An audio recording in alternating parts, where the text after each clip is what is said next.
अगर मैं आपसे कहूं कि एक ऐसा साधु था जिसे पूरी दुनिया सम्मान देती थी, पर एक दिन उसने अपना गुस्सा बेच दिया, तो क्या आप मानेंगे?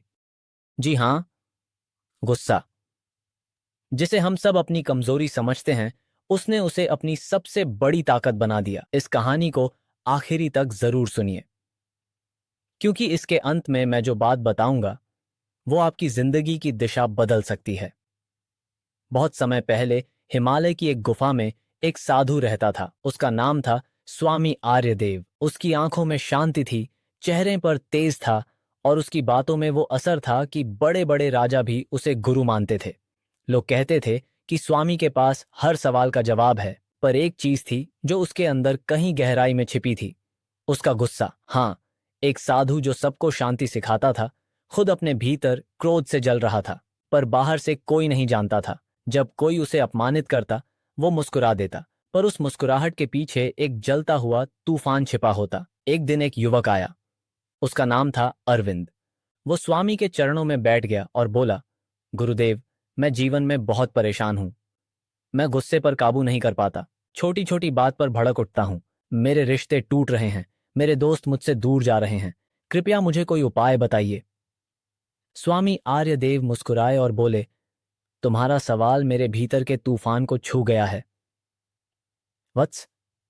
अरविंद ने चौंक कर पूछा, आपके भीतर का तूफान? स्वामी बोले, हाँ, मैं भी कभी तुम्हारी तरह था। मैंने भी अपमान झेला, धोखा खाया, और हर बार मेरा गुस्सा मुझे खाता गया। पर एक दिन कुछ ऐसा हुआ जिसने मेरी जिंदगी पलट दी। अरविंद की आंखों में उत्सुकता थी।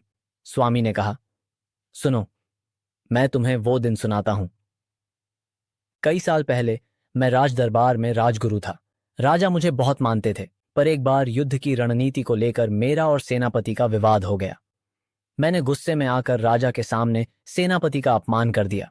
सेनापति ने कुछ नहीं कहा, बस शांत होकर चला गया। लेकिन उसी रात राजा ने मुझे दरबार से निकाल दिया। मुझे लगा दुनिया खत्म हो गई। मैंने जीवन भर दूसरों को संयम सिखाया था और खुद संयम खो दिया। मैंने उस रात खुद से वादा किया कि मैं तब तक शांति नहीं पाऊंगा जब तक मैं अपने गुस्से को जीत ना लूं।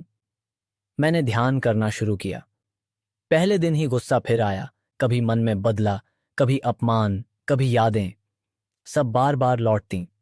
लेकिन धीरे धीरे मैंने महसूस किया कि गुस्सा किसी और पर नहीं, खुद पर था। मैं खुद को दोष दे रहा था, और जब इंसान खुद से नाराज होता है तो वो पूरी दुनिया पर नाराज हो जाता है। फिर मैंने कुछ अनोखा किया। मैंने एक पुरानी मिट्टी की हांडी ली। हर बार जब मुझे गुस्सा आता, मैं उसमें एक पत्थर डाल देता। धीरे धीरे हांडी भर गई। एक दिन मैंने उसे लेकर पहाड़ की चोटी पर चढ़ाई की। वहां पहुंचकर मैंने हांडी को फोड़ा। सारे पत्थर नीचे लुढ़क गए, और उसी क्षण मुझे लगा जैसे मेरे भीतर का बोझ गिर गया हो। उस दिन मैंने महसूस किया, गुस्सा कोई दुश्मन नहीं है, वो एक संदेशवाहक है। वो हमें दिखाता है कि हमें कहाँ दर्द है, कहाँ चोट है, कहाँ अहंकार है। अगर तुम उसे दबाओगे तो वो जहर बन जाएगा, अगर तुम उसे समझोगे तो वही अमृत बन जाएगा। अरविंद ध्यान से सुन रहा था। उसने पूछा, गुरुदेव, फिर आपने कहा कि आपने अपना गुस्सा बेच दिया, उसका क्या मतलब? स्वामी मुस्कुराए और बोले, मैंने गुस्से को एक व्यापारी को बेच दिया। वो व्यापारी था जागरूकता। हर बार जब गुस्सा आता, मैं उसे देखता, पर प्रतिक्रिया नहीं करता। धीरे धीरे वो गुस्सा मेरे सामने झुक गया। वो अब मेरा सेवक बन गया, मेरा मालिक नहीं। फिर स्वामी ने कहा, वत्स, अगली बार जब गुस्सा आए तो उससे लड़ो मत, बस उसे देखो। देखो कैसे वो तुम्हारे शरीर में आता है, कैसे तुम्हारी सांसें तेज होती हैं, कैसे तुम्हारे शब्द बदल जाते हैं। बस देखो, क्योंकि जो ज़ेतौश है वो गुस्से के पार चला जाता है। अरविंद की आंखों में आंसू थे। वो बोला, गुरुदेव, आज मैं समझ गया कि गुस्सा मिटाना नहीं, समझना होता है। स्वामी ने कहा, सही कहा तुमने।